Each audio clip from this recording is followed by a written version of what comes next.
everyone, and welcome to the show must go on line. Thank you, Carvens, for joining me today. How are you Oh, of feeling? course.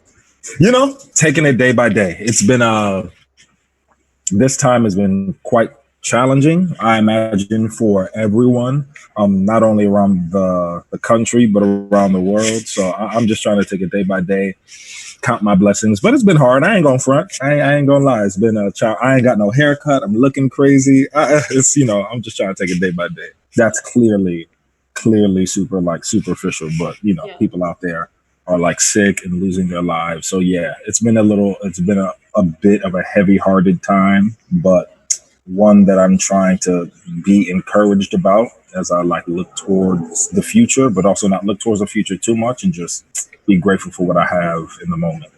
Yeah. True. Yep, Yeah. very well Yes. said. I know when I was getting ready for today, I was like looking at my hair and it's like I have not had this long of That's hair in a while. But what I'm saying, man.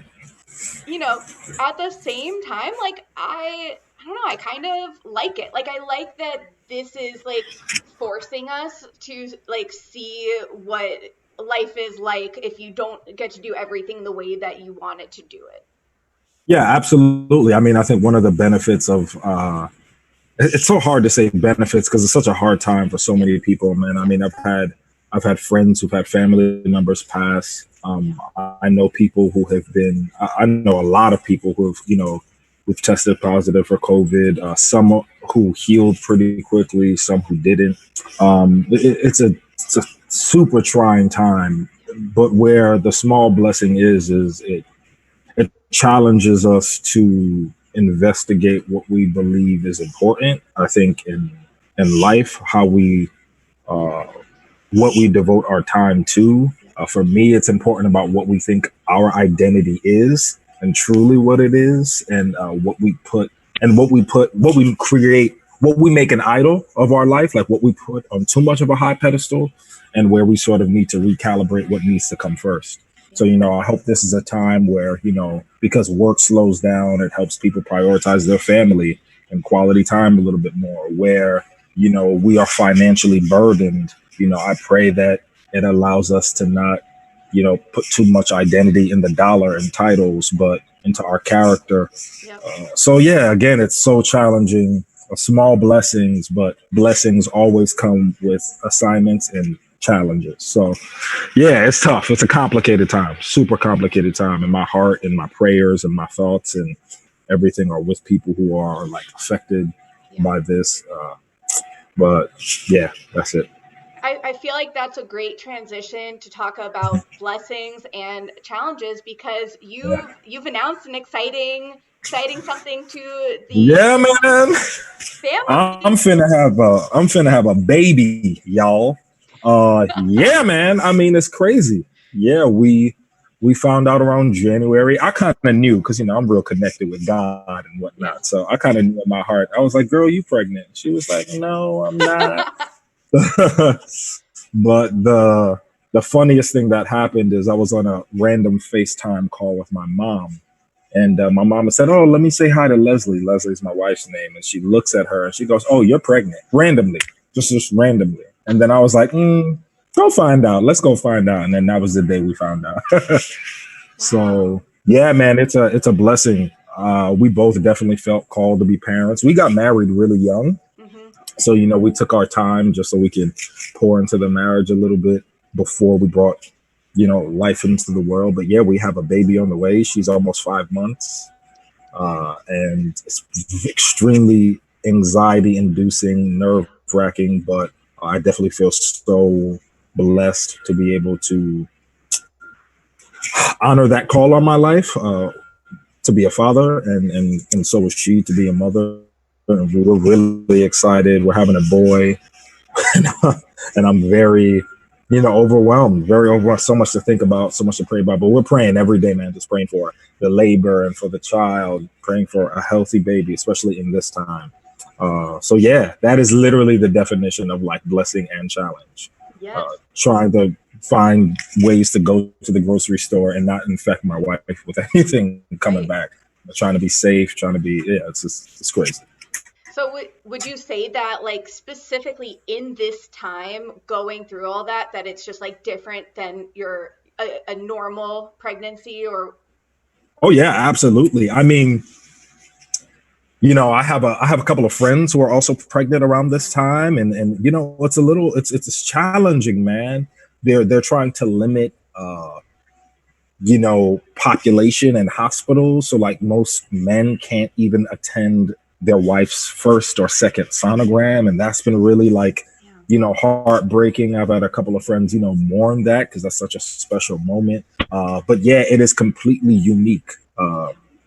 It is completely non-traditional at this time. And then you deal with sort of disappointment about certain things. We couldn't have a traditional gender reveal.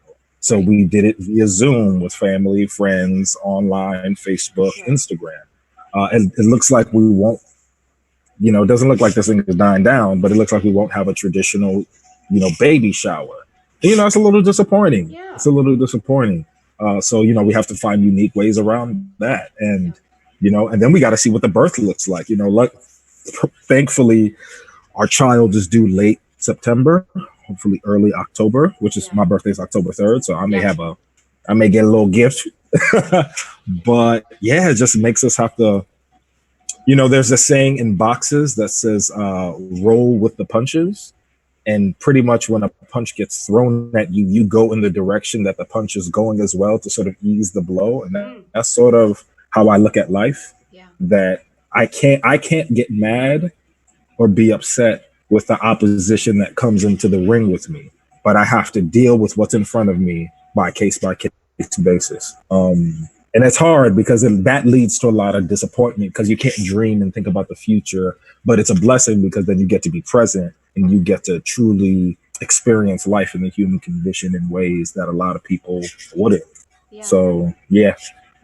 So true. This whole experience has certainly made me think twice about how I live my life. And I always try to be present, but also like social media can just like suck you in and you can just Oh, be like on it nonstop. And I have this adorable dog who's here, and we are just so lucky to have a backyard that sometimes, yeah. like I take him out every day. And to also like, not that comparing like a pet and a child are the same, but having to take care of another being, making sure that they're fed, making sure that, they can go to the bathroom, like there's little things. It kind of like helps you realize like, okay, like this isn't just about me. Yeah, absolutely. I mean, and I think the most important thing in this time, and it's the most difficult, is actually trying to find ways to serve people. Hmm. Uh, and serving people, I think sometimes takes us out of our own mess and our own pain and our own trials and tribulations. And I'm super big on that, So I'm in full service mode. I mean, when you got a pregnant wife, it's like, what do you want? What do you want to eat? You want a grilled cheese sandwich? All right, I got you. What do you want? You want a steak? Okay, all right, let me go watch some Gordon Ramsay videos and whip you up a porterhouse steak with grilled with Yeah. grilled onions and sautéed potatoes. Yeah, it's crazy. So I'm in full service mode, and it's been beautiful and it's exhausting. I'm tired of cooking, man. I'm exhausted. Right. I'm more tired than I am when I was out there grinding, which is weird. I should be chilling, but Yeah. So interesting, so different. And I want to say hi to everyone who's watching from home. We've got some awesome comments, so please keep them coming. what's A up, everybody? few quick shout outs. My girl Ashley here is she saying, congratulations, that's so exciting. Hey, Ashley. It's actually her birthday on Monday, so happy birthday. Happy birthday, Ashley. So Happy birthday. exciting. She has two boys of her own, and she said you're going to have fun and challenges and joy. Woo! Ashley, hit me up. Listen, man, teach me how to talk to me about raising boys. I need to know. I think I was more prepared for a girl. Yeah? I felt like I was more prepared for a girl. I can envision it more. I grew up with all women. I have two sisters. My older sister has four nieces. Between me and my wife, we have about like eight nieces. Most of my friends are women. Like I just felt like prepared. I was like, "Ooh, yes, I'm going to empower a young black woman. I'm going to be present in her life, Yes. love on her, teach her, nurture. I'm going to do all those same things for my son as well." But I felt a little more prepared. Yeah. But now with a son, I think about like legacy and what do I want to give him. But I need to chill. I want my boy to be a boy, and grow slowly. Yeah. Yeah. And legacy, it's like you are just perfectly throwing these words at me. So, legacy, let's talk about Hamilton. What is a legacy? Planting seeds in a garden you never get to see. It's Just, real. yeah, do you think about, I mean, some of these lines are so poignant, especially with kids, like, and especially like being in a show that's talking about that. Does that like go in your brain as you're in rehearsals for LA or, just thinking about the show? Uh I mean, I guess I would say so. I mean, it's funny that that line itself is a line that has definitely hit me. Um, we're still debating about names, very much so, still debating about Yeah. names. But I, in my heart of hearts, since I was a child, always wanted a Carvens Jr. Mm, I don't know anyone with my name, yeah. um, but there was something special about being able to share my name with someone I helped bring into this world. I was very adamant about it. My wife doesn't want it. She's not too like lit on the Carvens Jr. tip, but I am. Yeah. So yeah, man. I mean, you start to think about when you find out you're about to have a child. I mean, the chemicals in your body change, like literally what you start thinking about, what becomes important, what isn't important, the fears and anxieties Yeah. grow in certain areas and some of them don't in certain areas. The biggest thing is trying to make sure that you are the healthiest you before you bring someone into this world, but also know that we are sometimes just broken and we got to give ourselves grace where we fail, but also be humble enough to even look a child in the face and say, I'm sorry, I'm wrong.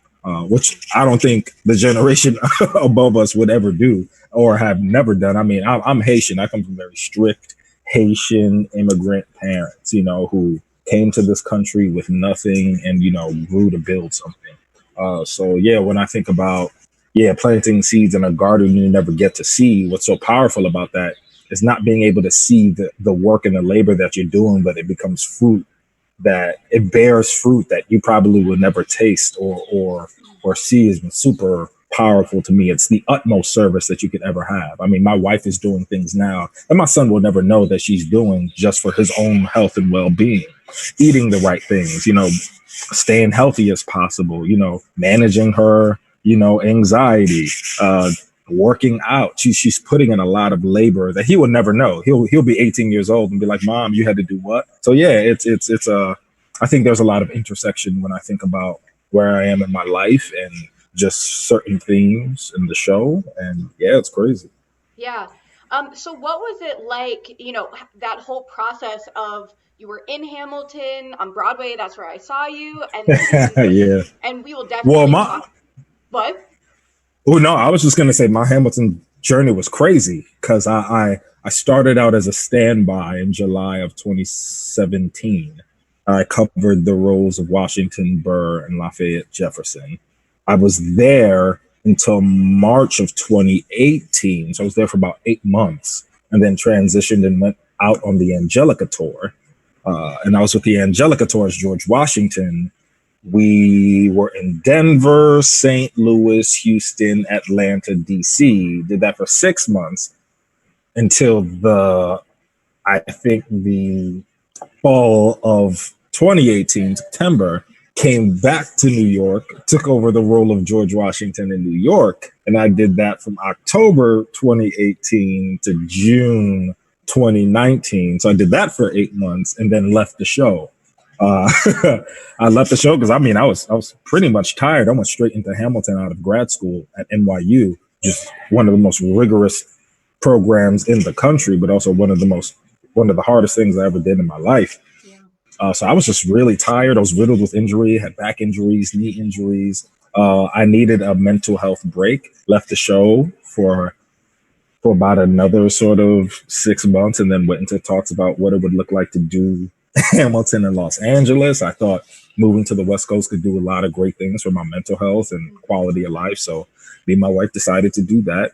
And the day of our first preview, we got that Corona shutdown, and now we're here. So my journey with the show. This is my third company. Yes, my third company, and yeah, it's just It's rather crazy. So that's sort of my journey with the show itself in a nutshell, with what companies I was with and when.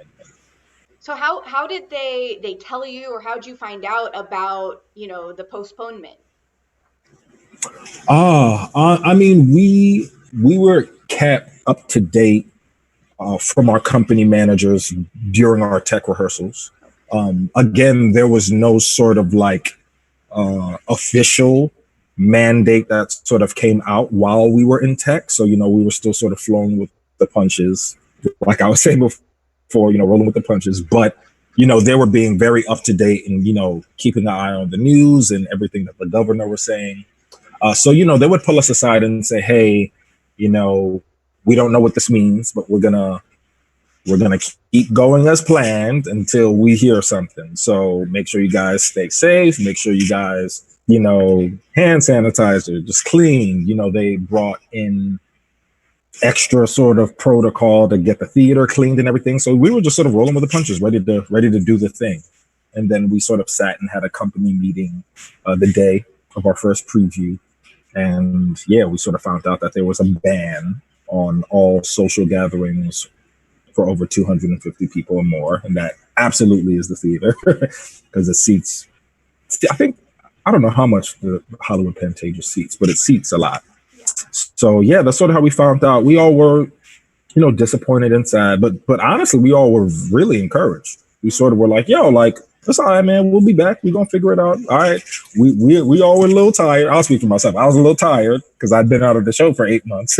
So I was like, ooh, okay, I get a little extra break before we get back in. But no one could sort of predict or foresee how big, this thing would have became, so we check in on each other. We have a weekly Zoom meeting with the company, and that's great. But, luckily we're cool. We're cool. And, folks in this company are like family. So we keep in contact a lot, encourage each other a lot, have moments where we can vent a lot. But yeah, it's a hit. It's a hit on the whole theater community and the industry as a whole. It's a financial hit, to not be getting paid and to try to figure out how to live, especially with a baby on the way. It's super challenging. But the beautiful thing is that we're at least going through it together. Mm-hmm. We're going through it together. We're going through it together. And that's all you can really do. Yeah, I don't know if you caught your own KG3 reference, but you'll be back. Yeah, that's what we hope for. That's what we hope for. You can only hope for certain things, but yes. And we'll see. We'll see. I'm scared to say anything. Yep. I'm scared to try to make any. We'll see. We have no idea.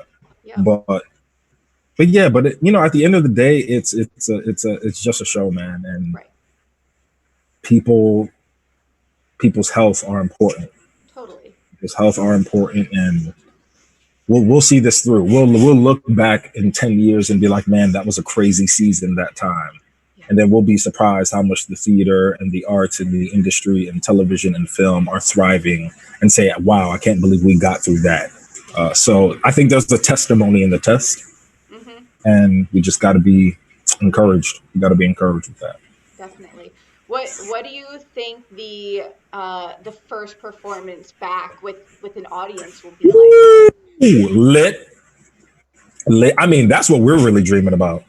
Like that first. I mean, listen. I think in times of crisis, in times of like utter pandemonium, through a pandemic, through pain, through grief, and through trauma, people look towards the arts. Yeah, they do, because artists, actors, musicians, especially on this level, we are given a gift of being able to show the human condition to people. So I think people are going to want to laugh, sing, cry, and there are not a lot of spaces to do it. And the theater, for me, has always been a supernatural place. It just has. Not necessarily Broadway, but the theater as an aesthetic, an audience, a group of people who are there to listen, and a group of people who are there to share, has always been like church for me. So I truly believe it's going to be supernatural, that not only forget people cheering about songs, people are going to be cheering because they're alive and they have breath in their body, and and that we can come together and commune once more. And I think that's what's going to make the show lit, that there's going to be a collective, any show, to be honest, any show, there's going to be a collective injection of love, I think, into the world, into the community, that I think prayerfully would bless a lot of people, or bless a lot of people. So we're really excited for that. I mean, we sort of sit and dream about that. We like, yo, be like, man, this is tough as stuff. But yo, when we do come back, that first show is going to be lit. Like we get hype. We get hype off the thought of it. So just taking it day by day. Yeah, I'm taking it day by day. Yep, that's all we can do. That's all we can do. And people are all commenting how they can't wait to see it. And people who've seen you, whether it was on tour in DC, Broadway, they're loving it. Robin's talking about how much they love your Purple Rain shirt, working. My wife is from Minnesota, so they make me rep everything Minnesota. Yes. Oh, there's Slim, just chilling. Hey, Slim. The way that this is set up, I wish, I'm going to see if I can turn it a little so everyone can see Slim. There you are. Hello. I am. He's the best. Just chilling. Just chilling. He is just, he has kept me so sane during these crazy times, for real. Great. That's great. For real. So, yeah. Good stuff, Slim. Good stuff. Slim.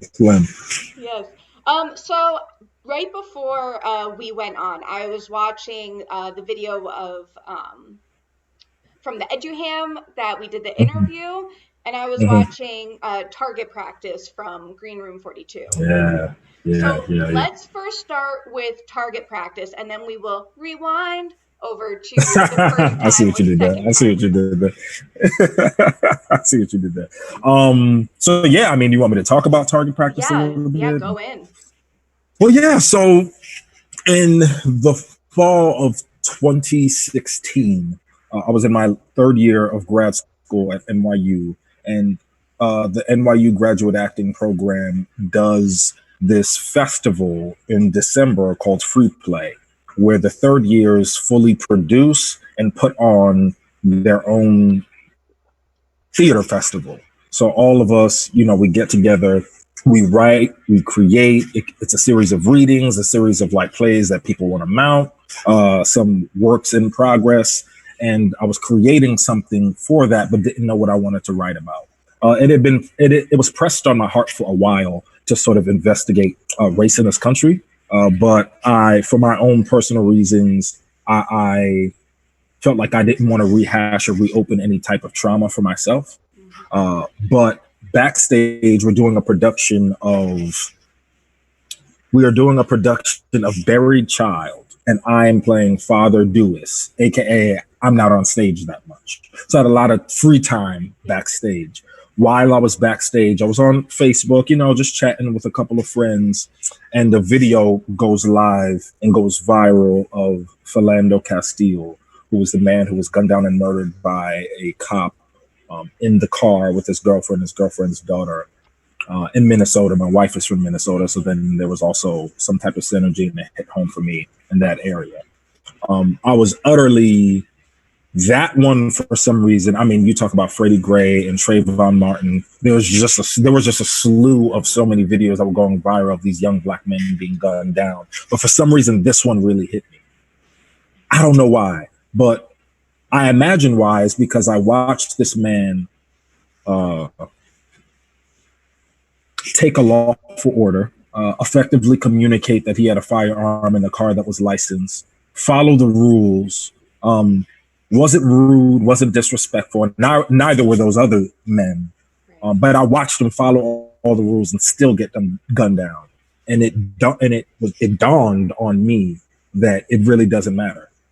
That despite a lawful order, despite or whatever, there's something about racism, white supremacy, or something about prejudice that already fixates their eye to see me as criminal, to see me as a danger and as a threat. And it doesn't matter my social capital. It doesn't matter that I'm a young Black man from Harlem, New York, who went to 4 colleges, holds 3 degrees, has been in the biggest show on Broadway, quote unquote, and have all this social capital, I'm still looked at as a threat. And then I was charged to write. So I started writing Target Practice actually as a play, and I did an excerpt of it over at NYU. Then I decided that it was a collection of poetry. I ended up working on it heavy while I was on tour in Hamilton, and just started to unpack my life and the experiences that I was having with racism, institutionalized racism in the theater, in schools, in higher education, and all these aspects of my life. And also my very unique narrative about it, because I'm not African American, but I'm Haitian American. So just to have, it's a different narrative of Blackness that I wanted to investigate. And yeah, I just went and I wrote and I finished a draft of it while I was on tour, and came back and finished it. That and my album that I ended up doing, well, EP, a 5-track EP, right before I started Hamilton in back when I came on Broadway. And then, you know, went through my edits with my publisher, and then went through, you know, my studio time that fall, and then we released it in January 27th, I believe, 2019. So yeah, it's a piece that means a lot to me. And it was really hard to write it because I was hearing from my Black brothers and sisters that they did not want to see any images or investigate it because they were trying to release the pain from it. And then I was hearing from the oppressor, hey, those people deserved it. And I felt like I had no place to mourn. So the piece itself was actually a really hard read because it's not sweet.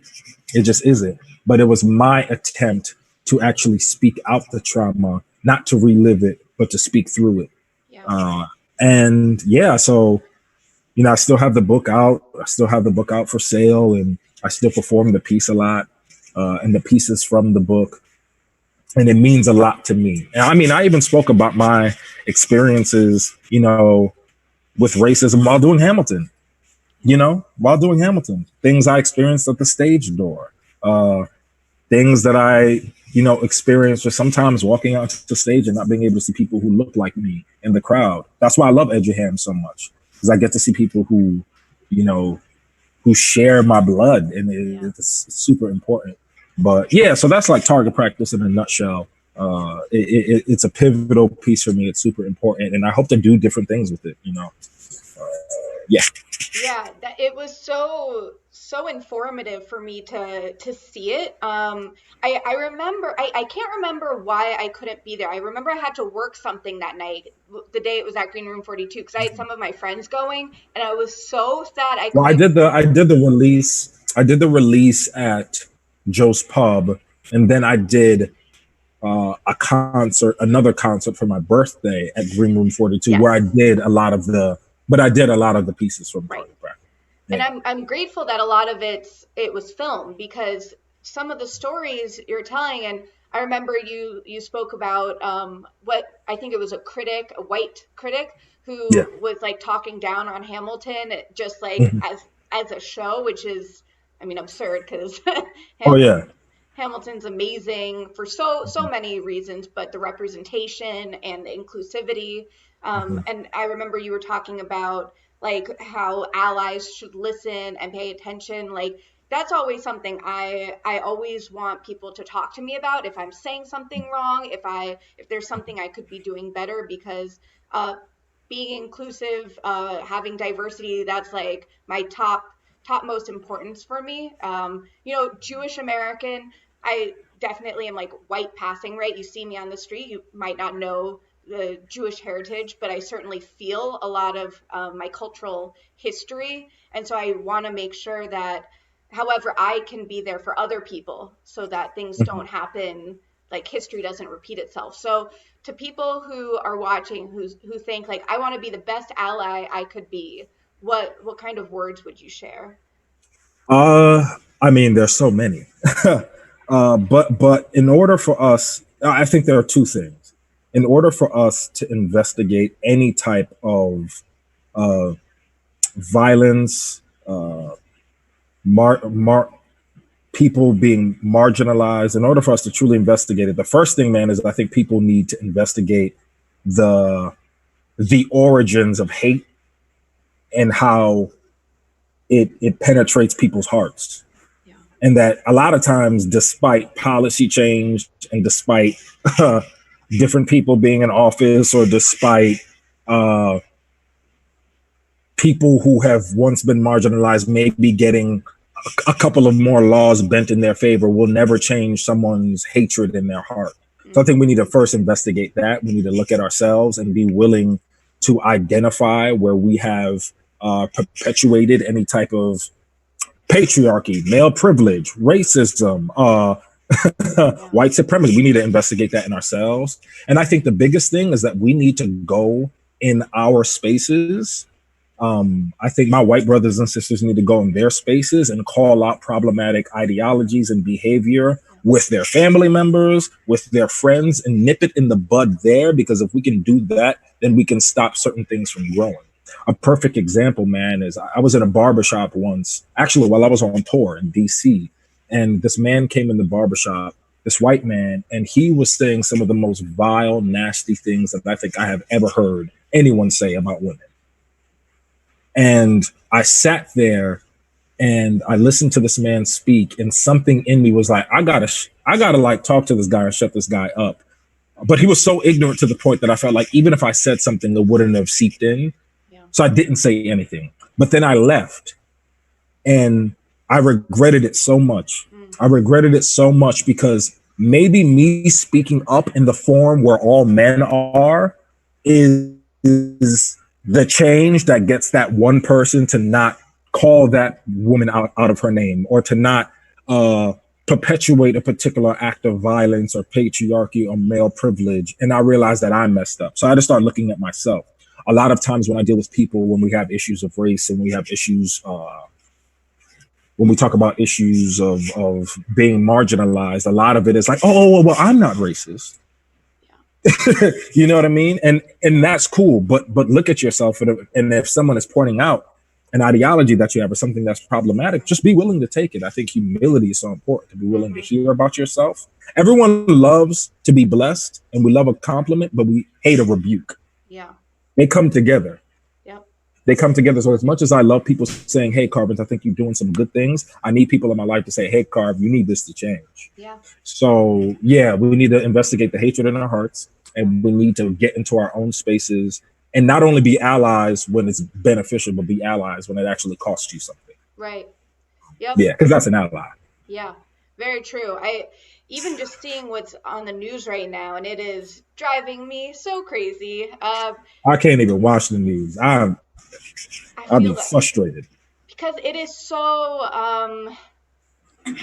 hypocritical. So much it's hypocritical, right? Like, I've been seeing the side by sides of Colin Kaepernick and like him taking a knee versus the people who want to get a haircut. Like, come on. And then, like, if the people, specifically the white men who had the firearms at the state building and holding that parade, like, how is that okay? Yeah. Like, how is that involved in the Second Amendment right to be having that much hatred and show it? And, like, if it were a black man, you think that those police officers would just be standing there? No. You're kidding me? No. And it's that right there. And, it's unfortunate, man. It is just woven into the systems and the ideologies of this country as a whole, and it's frustrating because we could all be better. Yeah, we could. But when something was birthed in bad soil, we got to do a lot of work to uproot a lot of things. So there's a lot of replanting that we need to do as a country. A lot of replanting. Yep, those seeds in a garden we'll never get to see. Yeah, we'll talk. So let's rewind over to EduHam. Yeah. Talk about that. So we were just talking before this got started. We were trying to figure out when was the first time we met. Was it with Kimmy I did the interview with her for the Freedom Farm, and then I won that one of the prizes from the that's right. Do you think that's when we first met, when I did the interview in your dressing room, and then we met on the way to the stage, on the stairs? I think so. I think that might have been the same week, possibly, potentially. Ooh, I think it might have been the same week because because this was in the summer, correct? Yeah, I think so. You did that interview with her on a Saturday, correct? Oh gosh. I wish I could I say have a really, I have a I really know great memory. I have a really great you memory. are there with those dates. I'm like, no. I think so because I think I was wearing a purple Lakers jersey. Was I? I was wearing a LeBron James jersey, and I think that was my last Saturday in Hamilton. This might have been June 15th. I think so. I think so. I think so. I This think is so. unreal. And I'm like, what I did I think have for so. breakfast? I think so. And because that Edgy Ham that I hosted was my last Edgy Ham at Hamilton, Oh, which is that Wednesday before the Saturday, I believe. So I think we had two interactions in that same week, but I didn't connect the two. amazing. Well, my girl Lisa over here is like, it was the same week. Okay, girl. I think so. I think it I was the same week. It was just, that was an amazing week. And like, it's so cool. I got to give a shout out where shout outs are due. The Hamilcast has just like inspired me so much. And Jillian has been doing Oh yeah, this yeah, yeah, yeah. I love amazing, Jillian. amazing work. And hearing about the EduHam, from a reporter standpoint, I was like, ooh, I'd love to do that. I'd love to do that. And then when I got a message like, hey, would you like to cover EduHam? And then you get to sit in on the matinee. You're like, me? I Yeah, get to do that? That's a job? yeah, Like, yeah, please. And then later on, I got to cover it like for my own website for bwaySHO.com. And it's yeah, like yeah, yeah. dreams, truly like dreams come true. Like as Sure. silly or as, speaking, like Lexiing it, as Lexi Lawson would always talk about, because you say like, I'm going to be a theater reporter. I'm going to cover Hamilton things, dreams that you didn't even know you had, and then they Wow. happen. Whew. So Wow. I want to talk about EduHam because it was so inspiring to see you on the stage talking with Mhm. those students as they were performing. And then just by happenstance, the three girls who I spoke with are also of Haitian descent. Yeah, I know that was crazy. Yeah, that was dope. I mean, so Edgeham for me is so dope because it was, and I said this in the interview that we did. I I saw In the Heights off Broadway at 37 Arts Theater because that theater decided to give a sort of group discount and deal to my high school at the time, which was Edward A. Reynolds West Side High School, which is an alternative high school, also known as sort of a second chance high school. It's a high school for people who have messed up. It's a high school where you can get accredited a little faster so people can graduate on time. So it's a high school that is particularly geared towards helping the young student out to graduate high school who might have had some challenges. I had a terrible grades throughout high school. It's just because I don't function normal in a traditional school setting. It wasn't because I was like out running the streets or anything, but it was because I just don't learn like that. So I'm in this high school, and a part of this high school is that, we have AM classes, which are morning classes, so you can get extra credits, and PM classes. I took a PM class, which is pretty much night school. Yeah. And the class that I was taking for a gym credit was salsa. So I was learning how to dance salsa, and we went to go see In the Heights with my salsa dance team. Wow. So I'm going to see In the Heights with my salsa dance team. And all of us are from Washington Heights. All of us are from the Bronx, are from Harlem, and to get up in that theater and to see our story. This is the beautiful thing about Hamilton. It's our bodies and our aesthetic, but at the end of the day, it isn't. It's our story, I guess, collectively. But I'm not George Washington. I'm not a white guy who runs the country. I'm a black Haitian dude from Harlem. But to see yourself, right? To see you, Yeah. it is a game changer. It's a game changer. So for these students who are predominantly black and brown and are coming from different high schools from the tri-state area, from Harlem, the Bronx, Manhattan, Brooklyn, it is life-changing to see yourself on a stage, because imagery changes the trajectory of your life, you know? So it is a gift. Those EduHams are gifts for me. And sometimes, you know, they're sleepy and they're tired and they don't really care.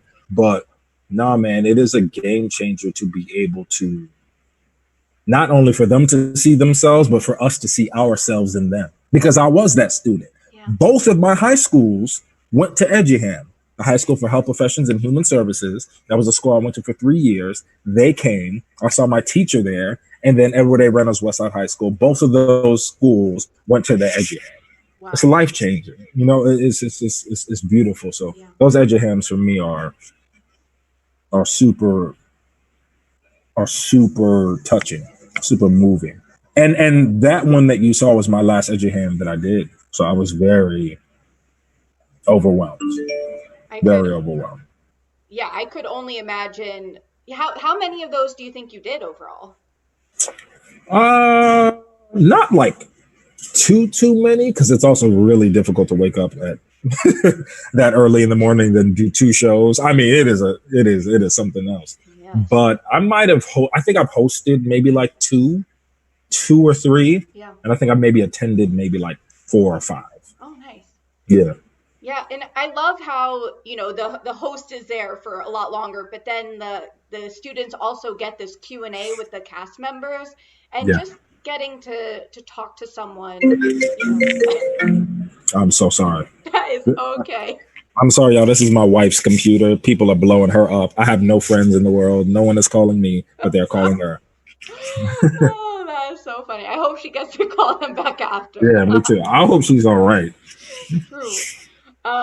But like a lot of people are commenting, like they wish and I remember before, like they wish they could be in those EduHams to see them, because just the inspiration of, you know, a favorite show of yours, and then to see the students, you know, it's so important to see like students learning and students really engaged with material, that it's not just like this is information and this is that. It's like getting to interact and getting to speak with people you admire. It is such a special thing. And now that Lynn and Hamilton as a whole have put it out there online for free for people, that is just amazing. For sure, yeah. And listen, most of my work as a professional, Jesus Lord, I love you. My God.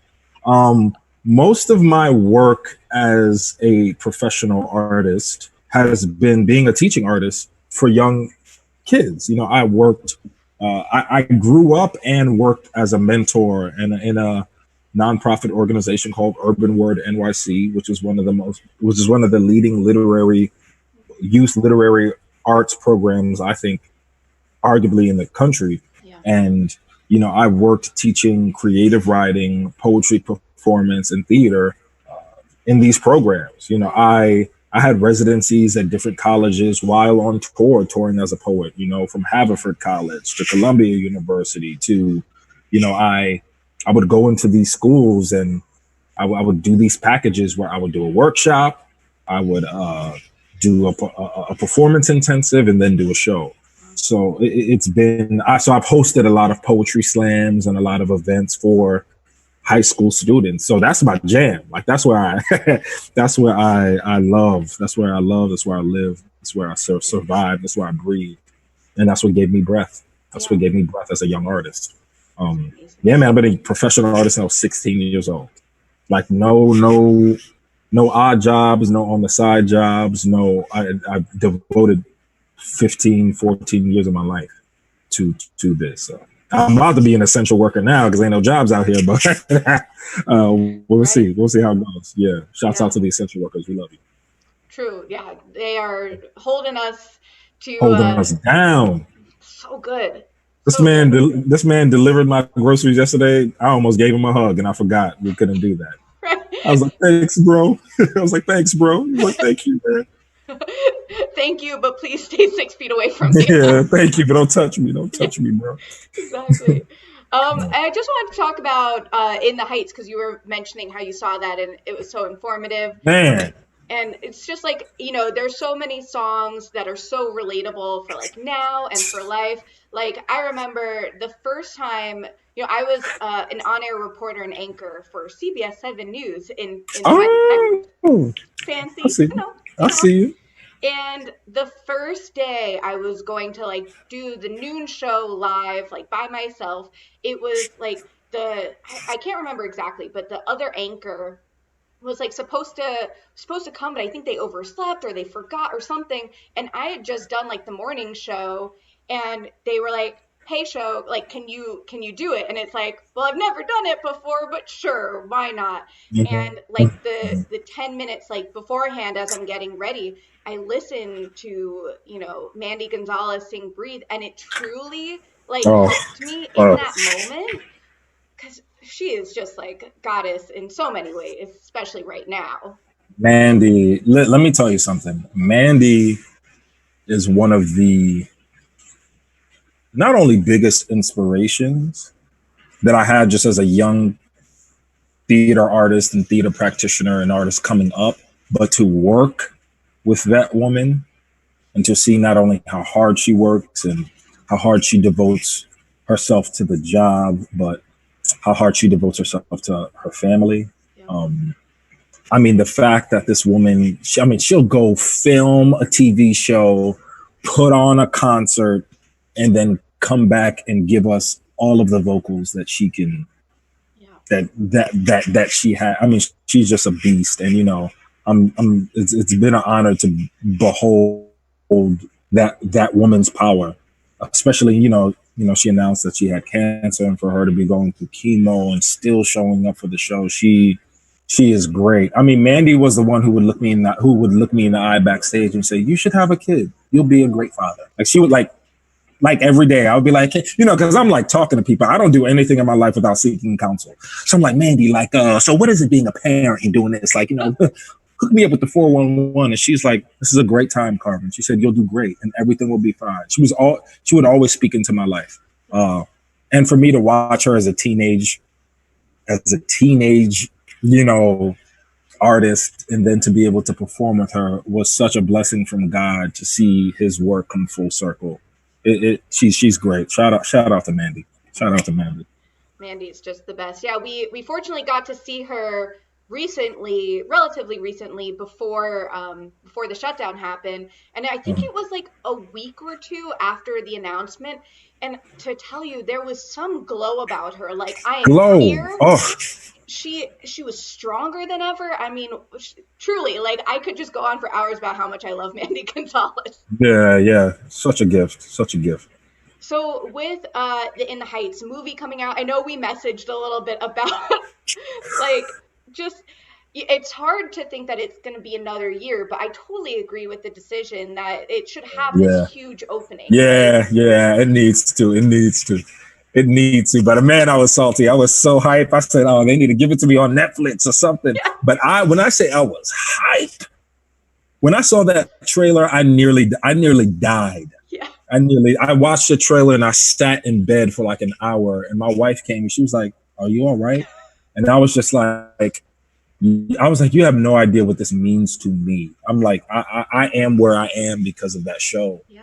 And in a lot of ways, my respect for Lynn being so relentless. And also, you have to have something supernatural in you for you to see a dream through that far, Yeah. right? Like, Lynn wrote the show his sophomore year in college because he was homesick. So to go from there to then going all the way to a big studio film is to go from those 2 points. Like you have to have so much discipline to get to those two places, and I am working because someone had the discipline to do that, to see from point A to point B, and I'm in awe. I'm in awe of his work ethic and of his vision. His vision, really, his vision. Yeah.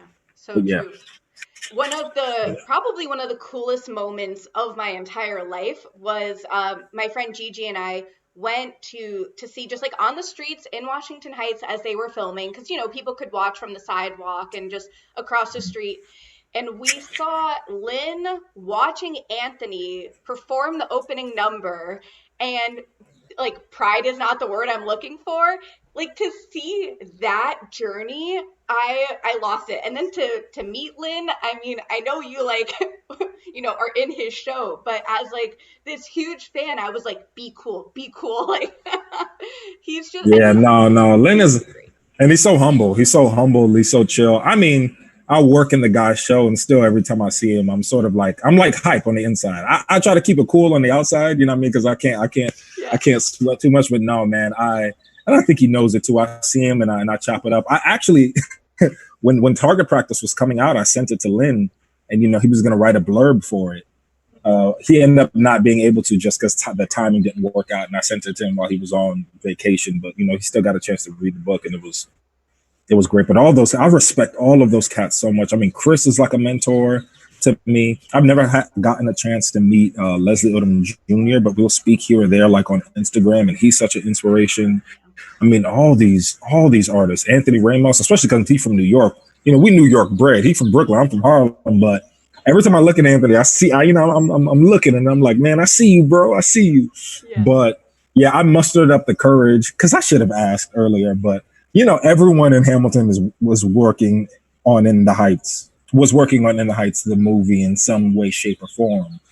But it wasn't until it was like my last week at Hamilton where I said, hey, y'all, I've been wanting to ask for a couple months, but can I just like come on set and watch? And as soon as I mustered up the courage to ask, they said, we just wrapped yesterday. No. And I was like, oh, I should have asked. I was like, yeah, I messed up. I was too scared. Well, this I was is too scared. a good life moment to think, if there's something you want, muster up the courage, because you're good enough. And people want to take care of you.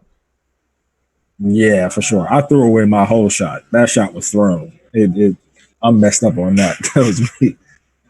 But you don't know what's going to happen next time. Now that they know, some cool opportunity, can come around. Yeah, yeah, I believe it. I yeah. believe it. Hopefully, Good things hopefully.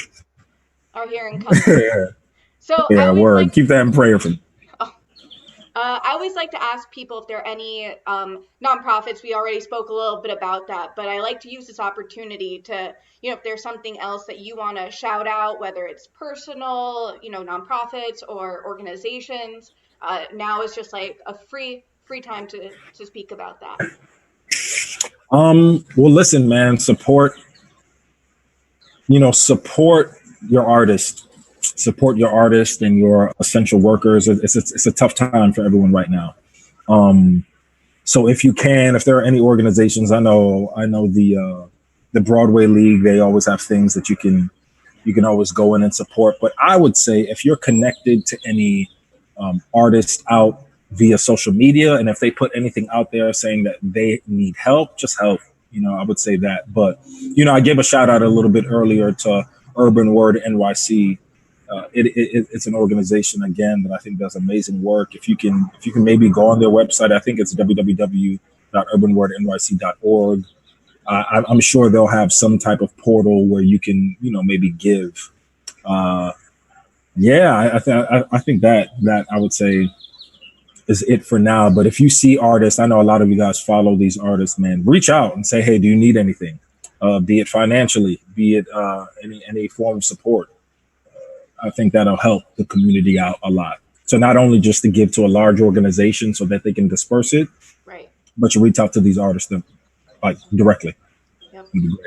Yeah, very well said. Yeah, we always talk about the Actors Fund, Equity Fights AIDS. Those are amazing. But yeah, supporting specific artists. Y'all know I have a Patreon account. They're called Showtreons. That's dope. That's You dope. are I like here that. today, which I appreciate. And it is so cool to see people supporting you, like in artist work in little ways and big ways. Like, I always give them shout outs because like my Showtreons are the best. Y'all are helping me like follow my dreams. And in this crazy time, people are turning towards artists, and that's Yeah. the truth, right? Like, people are watching Netflix. Well, what is Netflix? Netflix is comprised of shows, of artists, of writers, of actors, set designers, Exactly. lighting, editors, Hmm. right? It's Hmm. amazing how people forget the true like meaning of an artist, of self-expression, and how like the books you're reading, the comic books, the music you're listening to, it's Yeah. all art. Yeah. Yeah. 100%. All art. All of it. All Yep. of it. And it helps. And it helps the human soul stay alive. Yes. Lisa goes, woot woot, Shotreon. I I love need to get on this to see these people's comments. I'm not on the Facebook. it is Just, fun. Yeah, it is yeah. fun. And so I want to be sensitive of your time. I'm gonna let you go, but there's one more thing I have to bring up. when Word. Word. when we both were at Nick Walker's first performance in Ain't Too Proud, that was just Yeah. amazing. Nah.